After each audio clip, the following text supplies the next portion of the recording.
जय हिंद मित्रांनो. तर बघा आपण आज समाज कल्याण विभाग भरती 2024 साठी TCS पॅटर्नवर आधारित सराव प्रश्नपत्रिका अभ्यासत आहोत आणि ही सराव प्रश्नपत्रिका ही सर्वच पदांसाठी तुमच्या कामाला येणारी आहे. तर बघा आता महत्त्वाचं म्हणजे व्हिडिओ शेवटपर्यंत पाहून घ्या आणि आपल्या चॅनलवर जर नवीन असाल नक्कीच चॅनल आपल्या सबस्क्राइब करून घ्या. आता पहिला प्रश्न, ईस्ट इंडिया कंपनीची पहिली फॅक्टरी आपल्या भारतामध्ये कोठे स्थापन करण्यात आली होती किंवा कोठे स्थापन झाली होती असा प्रश्न आहे. तर बघा ईस्ट इंडिया कंपनीची पहिली फॅक्टरी ही आपल्या भारतामध्ये कोठे स्थापन झाली. तर बघा सुरत या ठिकाणी जे स्थापन झाली होती, सुरत या ठिकाणी स्थापन झाली होती. सुरत या ठिकाणी 31 डिसेंबर 1600 मध्ये जे आहे या कंपनीची स्थापना झालेली होती. इतकं तुम्हाला लक्षामध्ये आहे ठेवून घ्यायचं आहे. आता बघा तर कोलकाता ही पश्चिम बंगाल या राज्याची राजधानी सुद्धा आहे. पश्चिम बंगाल या राज्याची राजधानी आहे आणि महत्त्वाचं म्हणजे ही कोलकाता ही आपल्या भारताची पूर्वीची राजधानी आहे. पूर्वीची राजधानी आहे आणि ब्रिटिशांनी कोलकात्यावरून दिल्लीला 1911 मध्ये जे आहे आपल्या भारताची राजधानी कोलकात्यावरून दिल्लीला आणलेली होती. आणि नागपूर ही आपल्या महाराष्ट्राची उपराजधानी आणि संत्रीचे जिल्हा आहे. संत्रीचा जिल्हा आहे हा नागपूर, हा जिल्हा संत्रीचा जिल्हा. पुढे बघा प्रश्न क्रमांक दुसरा, भारताचे पहिले शीख राष्ट्रपती कोण होते. तर आता बघा भारताचे आपले पहिले शीख राष्ट्रपती कोण होते. तर या प्रश्नाचे योग्य उत्तर पर्याय क्रमांक ज्ञानी झैल सिंग हे आहे. ज्ञानी झैल सिंग हे होते. आपल्या ज्ञानी झैल सिंग हे आपल्या भारताचे पहिले शीख राष्ट्रपती होते. डॉक्टर राजेंद्र प्रसाद हे आपल्या भारताचे पहिले राष्ट्रपती होते. आपल्या भारताचे पहिले राष्ट्रपती. झाकीर हुसेन हे आपल्या भारताचे पहिले मुस्लिम राष्ट्रपती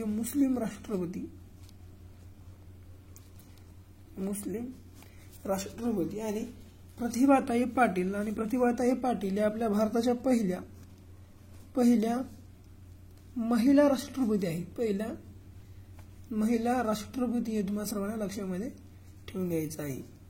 आता बघा मित्रांनो महत्त्वाचं म्हणजे तुमच्यासाठी आपल्या चॅनलवरील अंकगणित बुद्धिमत्ता आणि अशाच आपल्या सराव प्रश्नपत्रिकांची जी प्लेलिस्ट आहे तुमच्यासाठी आपल्या चॅनलवरील जे आहे तयार केली आहे ते तुम्ही पाहू शकता. मी तुम्हाला त्याची जी लिंक आहे आपल्या खाली डिस्क्रिप्शन बॉक्समध्ये देऊन टाकतो. 6वा प्रश्न, भारतातील पहिली बँक कोणती आहे. तर बघा आपल्या भारतातील पहिली बँक कोणती आहे जर असा प्रश्न विचारला तर ती आहे bank of Hindustan. He bank आहे आपल्या भारतातील पहिली बँक. आता बघा रिझर्व्ह बँक ऑफ इंडिया. तर रिझर्व्ह बँक ऑफ इंडिया ही आपल्या जगातील आपल्या भारतातील सर्वात मोठी बँक आहे. आणि रिझर्व्ह बँकेची जर स्थापना कधी झाली असा प्रश्न विचारला तर रिझर्व्ह बँकेची स्थापना ही 1 एप्रिल 1935 रोजी झाली होती. आणि रिझर्व्ह बँकेचे जर समजा उदाहरणार्थ राष्ट्रीयकरण कधी झाले विचारलं तर 1949 मध्ये रिझर्व्ह बँकेचे राष्ट्रीयकरण झाले होते. असंच बघा स्टेट बँक ऑफ इंडिया. तर स्टेट बँक ऑफ इंडिया ही जगात सर्वाधिक शाखा असणारी बँक आहे. आणि स्टेट बँक ऑफ जर इंडियाची बी तुम्हाला स्थापना विचारलं तर तिची स्थापना आहे 1 जुलै 1955 ही तिची स्थापना आहे. आणि स्टेट बँक ऑफ इंडियाचे राष्ट्रीयकरण कधी झाले जर असा प्रश्न विचारला तर त्याचे योग्य उत्तर काय आहे तर 1956 हे आहे. आता बघा पुढे प्रश्न क्रमांक 4, ऑक्सिजन प्राणवायूचा शोध कोणी लावला. तर बघा ऑक्सिजन म्हणजेच आपले प्राणवायू जे आहे त्या प्राणवायूचा शोध कोणी लावला. तर बघा प्रिस्टले या नावाच्या जे आहे व्यक्तीने लावलेला आहे ऑक्सिजनचा शोध. आता बघा हेनरी कॅव्हेंडिश.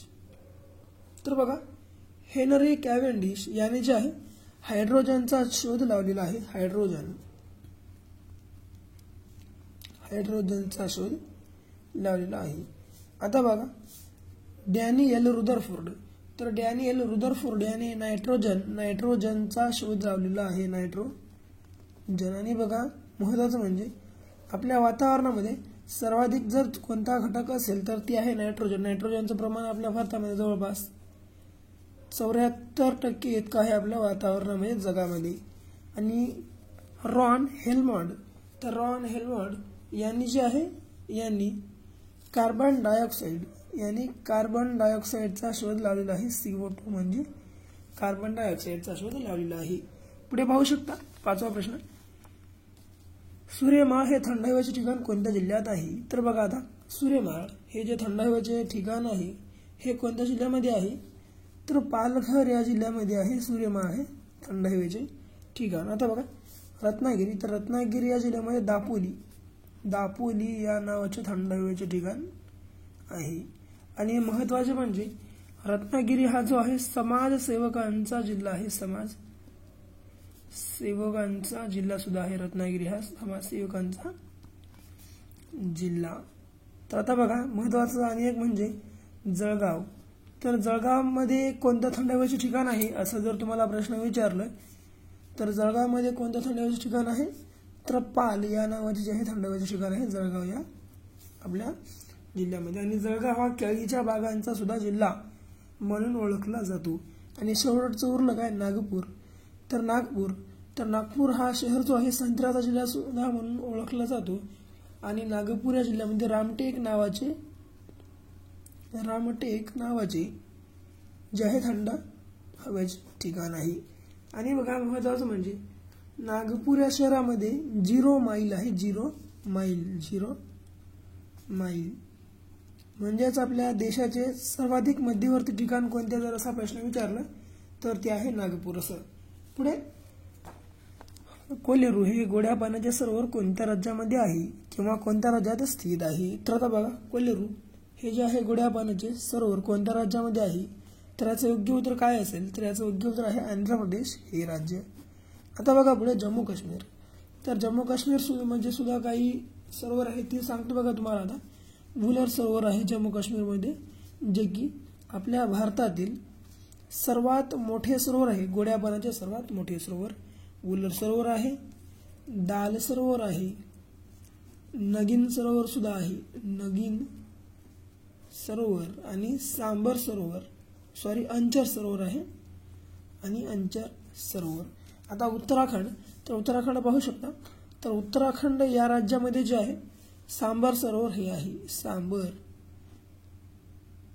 उत्तराखंड तर उत्तराखंडमध्ये नैनिताळ आहे. नैनिताळ हे उत्तराखंडमध्ये आहे. आणि राजस्थानमध्ये आहे सांबर सरोवर. हे तुम्हाला सर्वांना आता लक्षामध्ये ठेवून घ्यायचं आहे. आणि समजा तुम्हाला याची राजधानी विचारलं तर आंध्र प्रदेशची जी नवीन राजधानी आहे ती विशाखापट्टणम ती आहे. राजस्थानची जयपूर ही आहे. जयपूर. जम्मू काश्मीरची तुम्ही कमेंट बॉक्समध्ये कळून टाका एक बार. आणि तर उत्तराखंडची आहे देहरादून. तर असंच पहा नेहमीप्रमाणे शेवटचा प्रश्न तुमच्यासाठी. तर शेवटचा प्रश्न काय आहे बघून घ्या. भिलाई हा लोहपोलाद कारखाना कोणत्या राज्यामध्ये स्थित आहे किंवा कोणत्या राज्यात आहे? तर बघा 7व्या प्रश्नाचे योग्य उत्तर जे आहे तुम्हाला सर्वांना कमेंटमध्ये सांगायचे आहे. आणि व्हिडिओ आवडल्यास आपल्या व्हिडिओला लाईक आणि आपल्या चॅनलला सबस्क्राईब करून टाका. आणि महत्त्वाचं म्हणजे हा व्हिडिओ तुमच्या मित्रमैत्रिणींना जरूर शेअर करा. भेटू परत अशाच नवीन व्हिडिओ सोबत. तोपर्यंत पाहत राहा आपलं आवडतं YouTube चॅनल. धन्यवाद.